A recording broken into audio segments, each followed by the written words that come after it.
that for the first time in human history, for the first time in all of human history, almost all of mankind is politically awake. And these new and old major powers face still yet another novel reality, in some respects unprecedented. And it is that while the lethality of their power is greater than ever, their capacity to impose control over the politically awakened masses of the world is at a historical low. I once put it rather pungently, and I was flattered that the British Foreign Secretary repeated this, as follows. Namely, in earlier times, it was easier to control 1 million people, literally. It was easier to control 1 million people than physically to kill 1 million people. Today, it is infinitely easier to kill 1 million people than to control 1 million people. It is easier to kill than to control.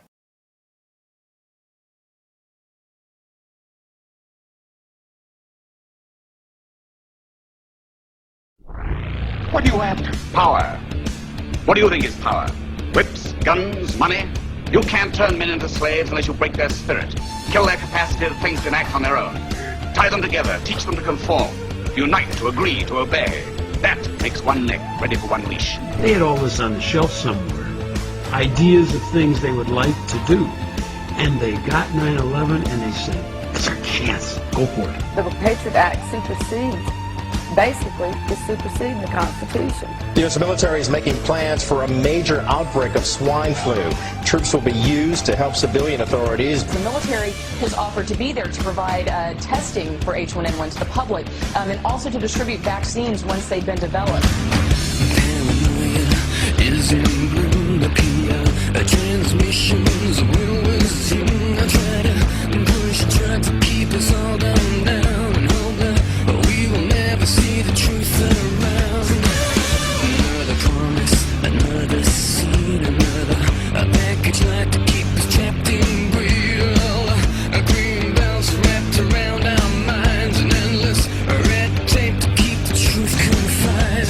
Go back to bed, America. Your government has figured out how it all transpired. Go back to bed, America. Your government is in control again.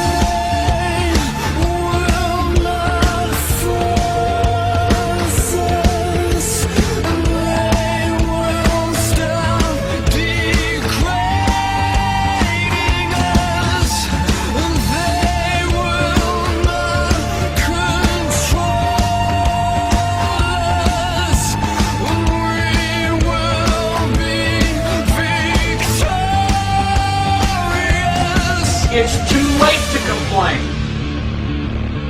You should have complained at the beginning, when you at least had a chance.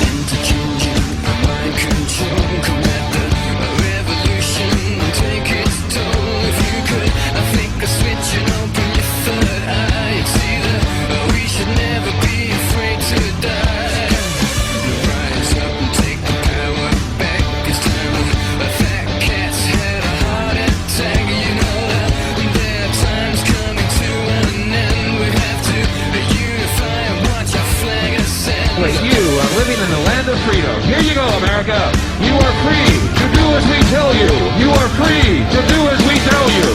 They will not force us.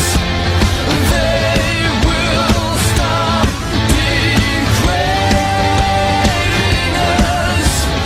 They will not control us.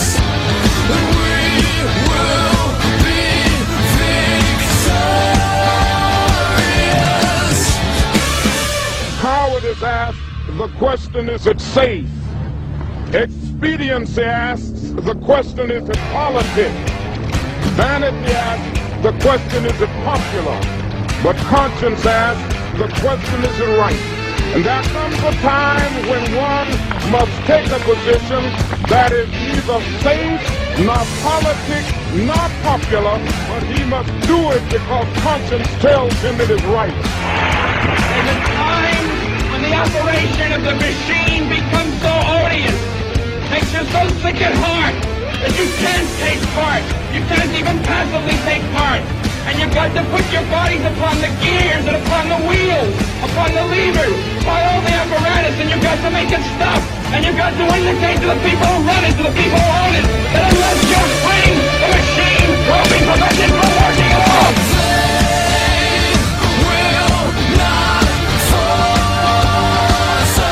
I want you to get mad.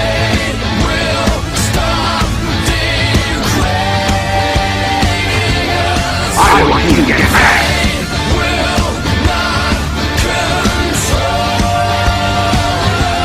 I want you to get mad.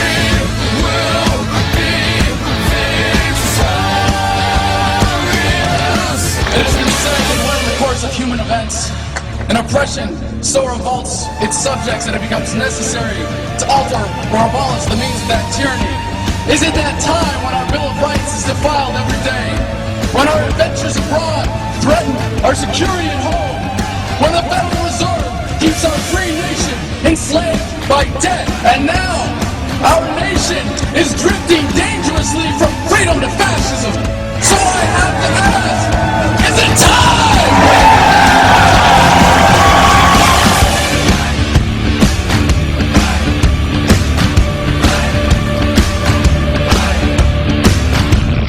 You've got to get mad.